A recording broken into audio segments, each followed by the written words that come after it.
Nama Sandra Dewi disebut-sebut masuk ke dalam pusaran kasus dugaan korupsi komoditas timah yang dilakukan oleh sang suami Harvey Mois. Ya, terkait kasus tersebut, Kejagung pun sudah memeriksa 148 saksi, termasuk Sandra Dewi, dan telah menetapkan 16 tersangka, termasuk suami Sandra Dewi Harvey Mois. Namun, pihak Kejagung mengaku bahwa dalam waktu dekat bakal ada tersangka baru. Dari pengakuan Sandra Dewi terhadap Kejagung, uang dari sang suami digunakan untuk bisnis bersama. Lantas, seperti apakah pengamat hukum ketika menilai posisi Sandra Dewi dalam kasus dugaan mega korupsi uang negara ini? Benarkah menurut pengamat hukum, Harvey Mois dan Sandra Dewi pun juga berpotensi dimiskinkan? Dan Sandra Dewi pun juga berpotensi menjadi tersangka. Dan seperti apa murkanya Alvin Lim saat mengetahui jika Harvey Mois diduga membeli private jet dari uang hasil korupsi. Pemirsa, bersama Intens Investigasi, kami hadirkan kabar terkini, terpercaya, dan teraktual. Tetapi sebelumnya, jangan lupa untuk like, subscribe, dan juga share channel YouTube ini.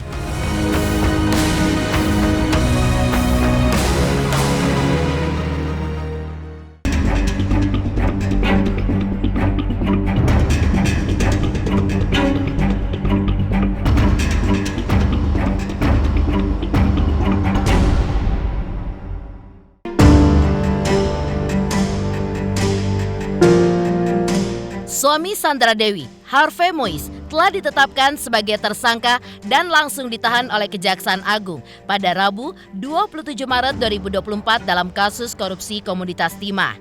Ya, terkait kasus korupsi bernilai 271 triliun rupiah tersebut membuat beberapa praktisi hukum pun memberikan komentar pedasnya. Sementara itu, penetapan tersangka terhadap Harvey Mois hanya berselang beberapa waktu pasca Sandra Dewi memposting kemesraannya dengan sang suami dalam suatu acara santai. Pada momen saat keduanya terlihat sangat bahagia, rupanya kebahagiaan itu pun justru berujung sebuah derita, di mana Harvey pun masuk tahanan Kejaksaan Agung.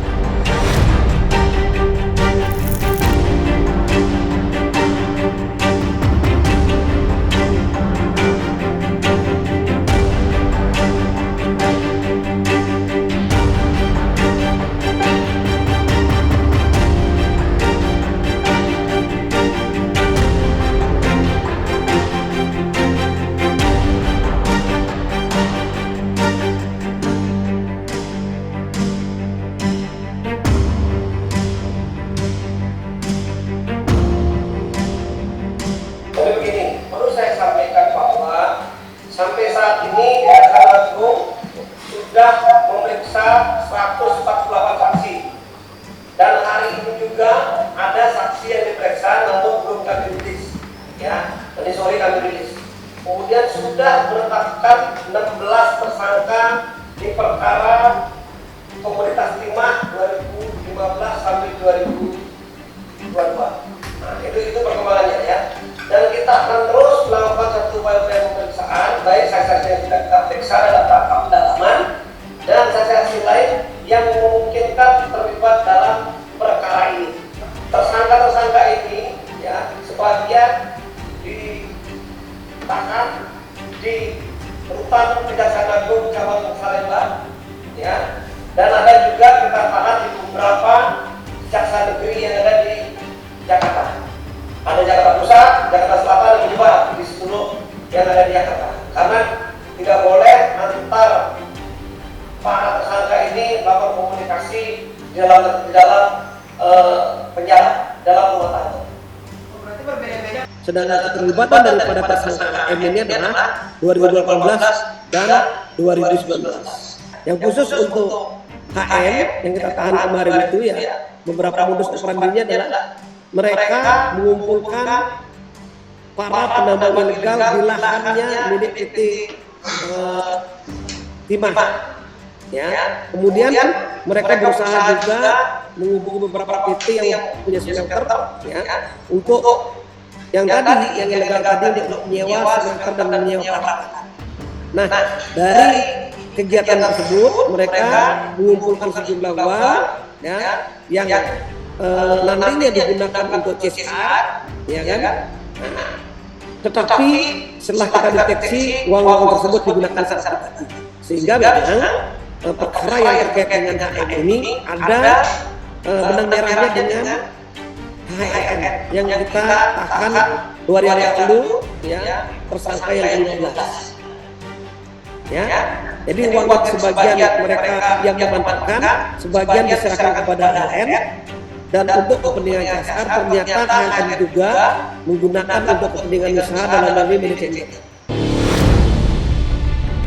Menurut penuturan pihak Kejaksaan Agung, sejak ditahannya Harvey Mois pada Rabu 27 Maret kemarin, pihak keluarga belum ada yang menjenguknya di Rumah Tahanan Salemba, Jakarta Pusat.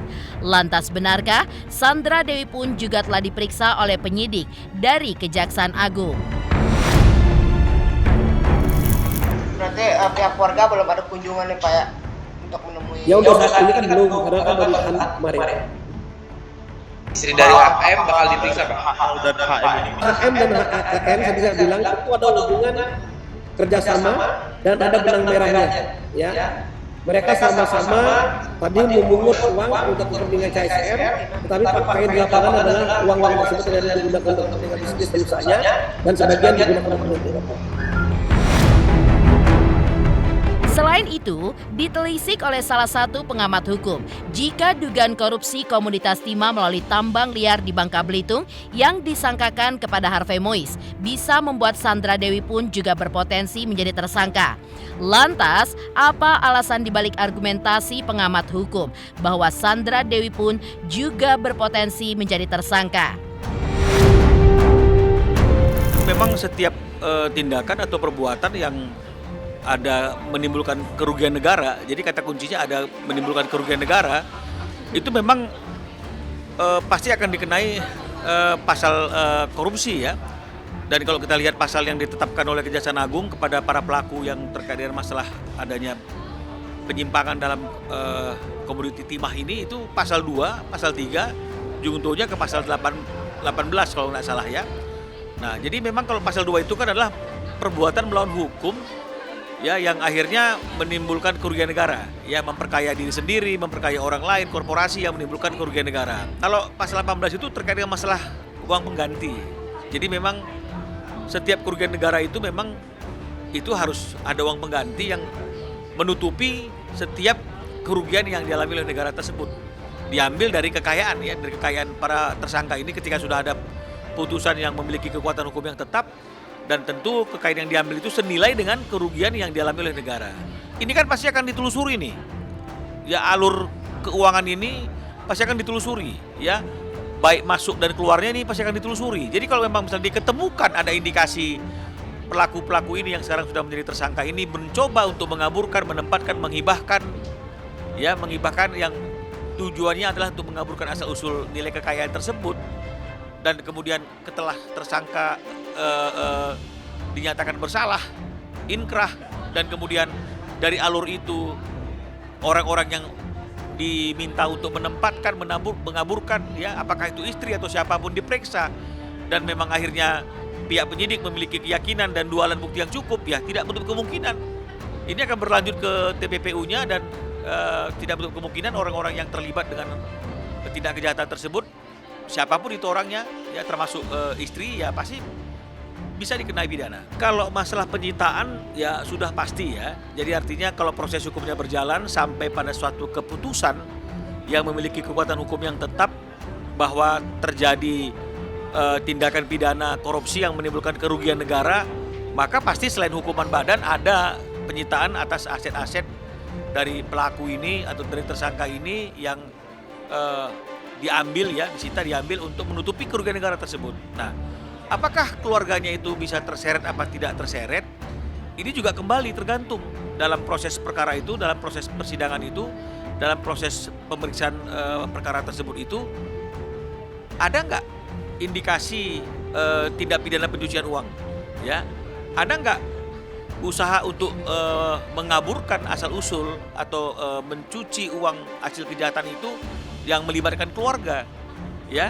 Nah, kalau memang misalnya ada indikasi seperti itu dan kemudian ada keluarga terlibat, apakah itu istrinya atau siapapun, ya pasti setelah predikat crime-nya itu terbukti dan kemudian ada memang kejahatan yang namanya pidana pencucian uang itu, tidak menutup kemungkinan keluarga, istri atau siapapun yang terkait dengan masalah tersebut pasti akan bisa dikenai sanksi pidana juga. Nah, jadi harapan saya itu adalah ya jangan jemu-jemu terus melakukan penegakan hukum, melakukan penindakan kepada orang-orang yang menimbulkan kerugian negara. Selain berpotensi menjadi tersangka di mata pengamat hukum, istri Harvey Moise ini pun juga terancam untuk dimiskinkan karena diduga turut menikmati uang dari hasil korupsi yang dilakukan oleh sang suami. Dan rupanya menurut pihak Kejaksaan Agung bahwa sudah dilakukan beberapa penyitaan aset milik Harvey, baik berupa uang rupiah dan juga dolar Singapura, perhiasan dan juga aset lainnya. Lantas benarkah dalam waktu dekat Kejaksaan Agung pun juga akan menetapkan tersangka baru? Sangat fatal, karena apa? Karena ini terulang lagi. Keuangan negara itu diambil oleh sekelompok orang dan dinikmati oleh sekelompok orang saja. Bahkan dinikmati oleh keluarga saja. Yang semestinya dinikmati oleh 290 juta penduduk Indonesia. Distribusi keadilan, distribusi pendidikan, distribusi kekayaan harusnya masif dari mulai Aceh sampai Papua. Kenapa hanya ada di sekelompok orang saja yang kita sebut crazy rich gitu. Bagaimana mereka mendapatkan uang hanya untuk keluarganya saja. Padahal itu adalah keuangan negara dan ini sangat-sangat fatal. Makanya saya salut kepada Kejaksaan Agung bisa membuka kasus kita sebut Pandora, mungkin ini kan dari tahun 2017, mungkin 2018, bahkan di tahun pandemik pun itu. Dan itu masa-masa yang kita lagi sulit gitu. Kenapa masih ada sekelompok orang atau sekelompok keluarga mengambil uang negara? Harus dihukum berat. Melihat dari bunyi dari Undang-Undang Tipikornya, itu semestinya di masa pandemik itu bisa dijadikan sebagai acuan. Hukumannya apa? Pidana mati. Selain diambil semua harta-hartanya, disita, diblokir semua rekeningnya, dimiskinkan, real kalau bisa. Jangan hanya sekedar kamuflase atau ucapan-ucapan saja, tapi kalau bisa real gitu loh. Dimiskinkan semuanya, hartanya diambil semuanya, disita semuanya, penjarakan agar menjadi pembelajaran kepada masyarakat Indonesia ataupun pejabat Indonesia bahwa korupsi itu adalah extraordinary crime dan kejahatan yang very berbahaya bagi negara. Jangan puas mentersangkakan 1-2 orang saja.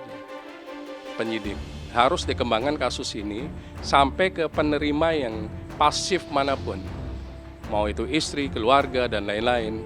Karena sekarang yang dikejar masih aktif, yang dadernya. Semestinya yang turut serta pun harusnya masuk juga dan ambil uang tersebut. Karena apa? Pasangan pasti tahu uang suaminya atau uang istrinya itu ilegal atau legal. Semestinya tahu, nggak mungkin lah gitu. Nggak tahu gitu loh dari mana asal usul uangnya. Ingat, follow the money. Penyidik jangan puas hanya ke 1-2 orang menjadikan tersangka, kemudian euforia. Harusnya operasi senyap pun tetap dijalankan. Hidup mewah Harvey Moise yang berujung menjadi tersangka dan kini mendekam di balik tahanan membuat netizen pun mulai menghujat konsep pernikahan ala princess yang dulu mereka gelar di Disneyland Jepang. Ya, menurut seorang netizen, konsep pernikahan ala Princess Sandra Dewi dan sang suami tersebut tidak berujung sebagai happy ending. Lu lihat ya, yang lu mau nikah bentar lagi, please kalau lu punya tema konsep Disney Princess ganti. Kalau kata gua ganti. Bukannya gimana ya, karena memang namanya pernikahan itu faktanya tidak seindah film-film Disney yang suka kalian saksikan di bioskop. Gue gak tahu ya, tapi ini menurut gue pribadi, orang-orang yang suka konsep tema Disney buat nikahnya itu masih orang-orang yang terlalu khayalannya tinggi gitu, pengen punya kehidupan romansa yang amat sangat indah seperti di Disney gitu. Padahal asli faktanya ya, kalau kalian pernah denger nih ada konspirasi cerita Disney Princess itu ya, faktanya itu tidak happy ending kalau kalian tahu, tapi sad ending. Pernah denger gak sih lo? Gue sih pernah denger gitu. Lo kalau misalkan penasaran bisa cari di YouTube ataupun di TikTok, kayaknya ada gitu konspirasi yang menceritakan kalau misalkan alur Disney Princess itu sebenarnya gak happy ending tapi sad ending. Nah, apakah konspirasi itu bersangkutan dan berkaitan dengan pernikahan para public figure yang ada di Indonesia ini, saya juga kurang tahu Besti. Tapi jangan jadiin itu patokan ya. Kalau memang kalian itu yakin dan percaya pernikahan kalian akan baik dan samawa, go ahead gitu, lakukan yang sesuai kalian inginkan gitu kan. Tidak ada larangan, tidak ada patokan. Tapi kalau menurut gue boleh kasih saran nih, lebih baik duitnya jangan dipakai semua buat nikahan gede-gedean gitu. Mending lu sisihin buat kehidupan selanjutnya setelah menikah gitu kan. Lagi juga dipikir-pikir kalau misalkan lu pakai semua pas nikahan gede-gedean, nanti amit-amit nih lu terpaksa kudu cerai ya. Bukan gimana, itu sayang duitnya, lu pasti nyesel gitu kan. Satu, yang kedua lu malu. Beralih dari dugaan Sandra Dewi yang berpotensi menjadi tersangka dan dimiskinkan. Lantas, seperti apa murkanya pengamat hukum Alvin Lim saat mengetahui jika suami Sandra Dewi diduga membeli private jet dengan memakai uang negara? Pemirsa Intens Investigasi, jangan lupa saksikan terus Intens Investigasi. Dan pastikan jangan lupa untuk like, subscribe, dan juga komen jelang 3 juta subscribers channel Intens Investigasi. Saksikan Intens Investigasi 5 kali sehari hanya di YouTube channel Intens Investigasi.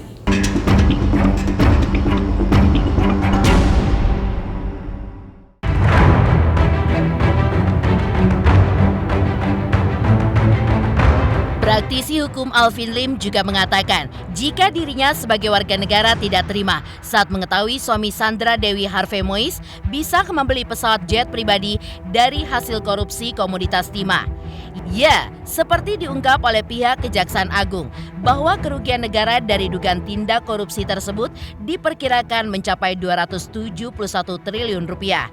Menurut Alvin Lim, tidak heran rasanya jika Harvey Mois dan Sandra Dewi bisa hidup mewah karena diduga memakai uang negara. Sementara itu menurutnya, agar negara bisa mendapatkan kembali uang tersebut, tersangka Harvey Mois dan Helena Lim tidak hanya dijerat dengan Undang-Undang Tipikor, tapi juga Undang-Undang Tindak Pidana Pencucian Uang. Berapa nilai korupsi secara keseluruhan dari perkara ini? Ya, menurut perhitungan penyidik sementara sekitar 271 triliun. Ya, itu termasuk kerugian negara dan perekonomian negara. Jadi penyidik ini menghitung juga dampak terhadap korupsi, dampak terhadap kerusakan lingkungan, dampak terhadap perekonomian di sekitarnya akibat dari penambangan ilegal yang dimaksud oleh teman-teman penyidik. Kelihatan saat ini kejaksaan sedang menarget crazy rich ya Bang ya, crazy rich yang istilahnya mereka nih kaya, tetapi patut dicurigai dari mana asal-usul kekayaannya karena mereka OKB gitu kan. Nah sebelumnya sudah kena Budi Said tuh, Budi Said juga kan gebrak Antam kan di situ. Nah selain Budi Said, sekarang ini ada yang tentang korupsi timah Bang. Korupsi timah ini sudah ada 15 tersangka Bang. Ya, salah satu tersangkanya Helena Lim dan Harvey Mois di situ. Mereka ini terkait korupsi timah 270 triliun, itu uang yang modus mereka pakai CSR.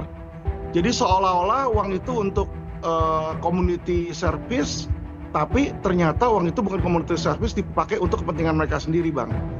Dan dilakukan melalui pencucian uang melalui perusahaannya milik si Helena Lim. Helena Lim ini punya perusahaan money changer Bang, ya. Tapi sebenarnya money changernya ini hanyalah kedok. Money changernya dia ini kalau orang tahu Bang, itu mencuci uang, banyak uang kotor. Bukan hanya uang korupsi timah, tetapi juga uang judi online Bang. Di belakangnya itu ada RBT, bos judi online. Modus yang udah lama terjadi Bang. Jadi uang mereka ini bisa jadi crazy rich, bisa jadi kaya, ya karena gemplang uang pemerintah. Korupsi dari situ, gratifikasi. Ya 271 triliun, makanya nggak heran Harvey Mois itu bisa beliin anaknya private jet di sini ya. Jadi ini seharusnya Bang, kejaksaan jangan hanya berhenti di pidana tipikor, tapi harus dia masuk nih Bang ke pidana pencucian uang TPPU-nya. Ya kenapa? Dengan pencucian uang maka nanti kejaksaan bisa mengambil atau recover dia punya kerugian negara Bang, karena 271 triliun loh. ya kan? Itu dia bisa dapatkan dengan menyita aset-aset nanti milik Harvey Muiz yang sudah mengalir ke pribadi dia dan juga ke Sandra Dewi. Jadi Sandra Dewi itu sama anaknya itu bisa menikmati hidup mewah itu dari hasil korupsi, Bang. Dari hasil korupsi suaminya. Di situ pengalir uangnya ke mereka. Dan inilah yang harus disita di situ. Ya jangan sampai negara ini rugi, masyarakat rugi, ya kan, dipakai oleh golongan-golongan the haves yang hidup dari hasil korupsi, Bang. Ya itu udah pasti, Bang, karena dia ini kita tahu sendiri akhir-akhir ini dia juga udah nggak kerja, apalagi sejak dia punya anak kan. Ya otomatis uangnya dari mana kalau bukan dari suami, toh logika aja. Jadi feeling saya ya memang pasti kena, apalagi mau beli private jet, Bang. Bisa beli private jet itu nggak murah loh, Bang, ratusan miliar loh. Ya kan, nggak heran sekarang gimana dia bisa beli ratusan miliar. Karena korupsi di timah aja 271 triliun, Bang. Di situ makanya bisa beli, kalau enggak mana mungkin di situ. Dan mereka ini otaknya ini si Harvey Muiz dan si Helena Lim sebagai money changernya di situ. Jadi otomatis mereka ini dapat cut paling gede, Bang. Dengan menerapkan Undang-Undang TPPU pada kasus ini, maka penelusuran mengalirnya uang tersebut tidak hanya dilakukan kepada penerima aktif, tapi juga kepada penerima pasif. Maka Sandra Dewi dan semua penerima pasif yang terlibat kemungkinan besar bisa dipenjara. Selain itu, Alvin Lim pun juga meminta agar hakim bisa menghukum Harvey Muiz dan Sandra Dewi dengan pidana penjara seberat-beratnya. Kalau memang kejaksaan serius, Bang, jangan hanya menerapkan pasal tipikor, ya, tapi juga terapkan pasal TPPU. Karena nanti dengan pasal TPPU bisa telusuri aliran dananya ke siapa-siapa saja, baik penerima aktif maupun pasif, itu bisa disita kembali, Bang, uang tersebut. Saya berharap kejaksaan nanti menangani dengan serius, jangan cuma stop di pidana tipikor, tapi masuk di TPPU. Karena kenapa? Uang-uang yang mereka kumpulkan selama bertahun-tahun itu, Bang, itu 271 triliun itu tidak didapat hanya dalam 1 minggu, 2 minggu. Tapi ini sudah bertahun-tahun dan sudah menjadi modus mereka, Bang. Ya, dan Helena Lim ini menjalankan dia punya money changer bukan untuk orang-orang biasa tukar uang, bukan, tapi untuk mencuci uang tersebut, Bang. Jadi pencucian ini sudah berlangsung lama sekali. Uang-uang yang mereka dapatkan, pundi-pundi mereka itu adalah uang hasil tindak pidana yang harus disita, Bang. Harus disita oleh negara di situ, karena itu uang negara ya yang dirampok oleh mereka, Bang.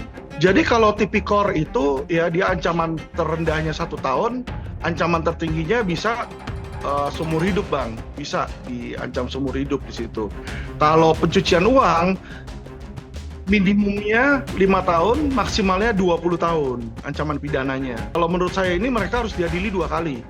Yang pertama kali adalah karena tipikor, yang kedua dengan TPPU. Kalau nanti dimasukin pasal TPPU, Bang, pencucian uang, maka pencucian uang itu ada 2 macam. Ada pencucian uang pasif dan pencucian uang aktif. Pencucian uang pasif, si penerima uang tidak perlu tahu bahwa itu uang hasil kejahatan. Hanya dengan dia menerima, mengambil aja di situ, memakai, itu dia udah kena, Bang, pasifnya. Ya, jadi sebagai istri nggak mungkin itu uang dia nggak nikmati, pasti dia nikmati, ya kan? Nah, dia masukin atau dia beli tas Hermes atau dia beli baju mewah, ya kan? Nah, dari uang hasil kejahatan itu kalau dia belikan seperti itu, dia spend, ya dia pakai di situ, itu dia udah kena yang namanya TPPU pasif, Bang. TPPU pasif itu ancaman hukumannya 5 tahun maksimal penjara. Itu diatur di pasal 3 Undang-Undang Pencucian Uang, ya. Kalau aktif itu diatur di pasal 4 dan pasal 5 Undang-Undang Pencucian Uang, Bang. Maksimalnya 20 tahun kalau aktif.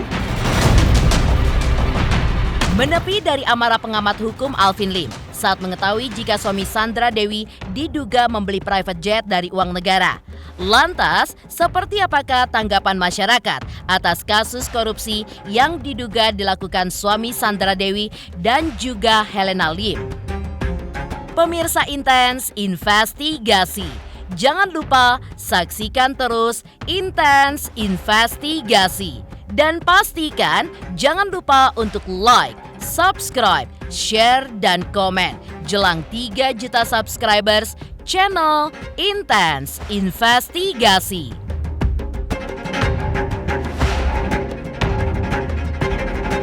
Jangan lupa saksikan Intens Investigasi 5 kali dalam sehari hanya di YouTube Intens.